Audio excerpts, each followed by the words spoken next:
प्रिय प्रभु यीशु मसीह के नाम में प्रेम नमस्कार। आज के मनन के भाग है यूहन्ना बपतिस्मा देने वाला, जो लिखा है मत्ती रचित सुसमाचार अध्याय 1 का वचन 1 से 12। उन दिनों में यूहन्ना बपतिस्मा देने वाला आकर यहूदिया के जंगल में यह प्रचार करने लगा, मन फिराओ, क्योंकि स्वर्ग का राज्य निकट आ गया है। यह वही है जिसकी चर्चा यशायाह भविष्यद्वक्ता के द्वारा की गई।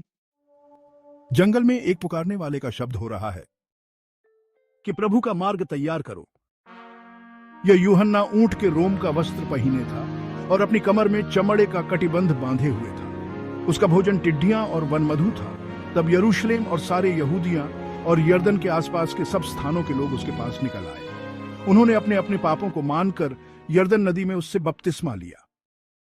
जब उसने बहुत से फरीसियों और सदूकियों को बपतिस्मा के लिए अपने पास आते देखा तो उनसे कहा, हे सांप के बच्चों, तुम्हें किसने जता दिया कि आने वाले क्रोध से भागो? इसीलिए मन फिराव के योग्य फल लाओ और अपने मन में यह न सोचो कि हमारा पिता अब्राहम है, क्योंकि मैं तुमसे कहता हूं कि परमेश्वर इन पत्थरों से अब्राहम के लिए संतान उत्पन्न कर सकता है। अब कुल्हाड़ा पेड़ों की जड़ पर रखा हुआ है, इसलिए जो पेड़ अच्छा फल नहीं लाता वह काटा और आग में झोंका जाता है।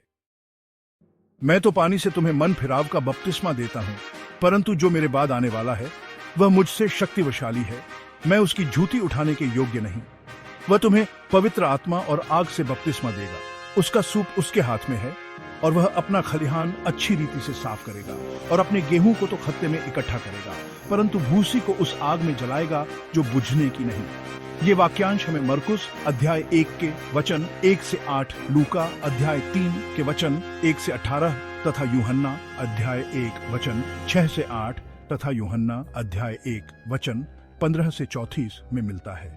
आगे के वाक्यांश में हमें यूहन्ना द्वारा यीशु को बपतिस्मा दिए जाने का वर्णन मिलता है, जो वचन 13 से 17 में इस प्रकार लिखा है।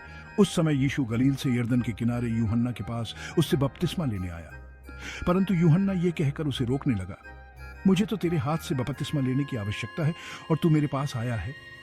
यीशु ने उसको यह उत्तर दिया, अब तो ऐसा ही होने दे, क्योंकि हमें इसी रीति से सब धार्मिकता को पूरा करना उचित है। तब उसने उसकी बात मान ली और यीशु बपतिस्मा लेकर तुरंत पानी में से ऊपर आया और देखो, उसके लिए आकाश खुल गया और उसने परमेश्वर की आत्मा को कबूतर के समान उतरते और अपने ऊपर आते देखा। और देखो, यह आकाशवाणी हुई, यह मेरा प्रिय पुत्र है, जिससे मैं अत्यंत प्रसन्न हूँ। ये वाक्यांश हमें मरकुस अध्याय 1 के वचन 9 से 11, लूका अध्याय 3 के वचन 21 और 22 तथा यूहन्ना अध्याय 1 वचन 31 से 34 में मिलता है। प्रभु इन वचनों से हम सभी को बहुतायत की आशीष दे। आमीन।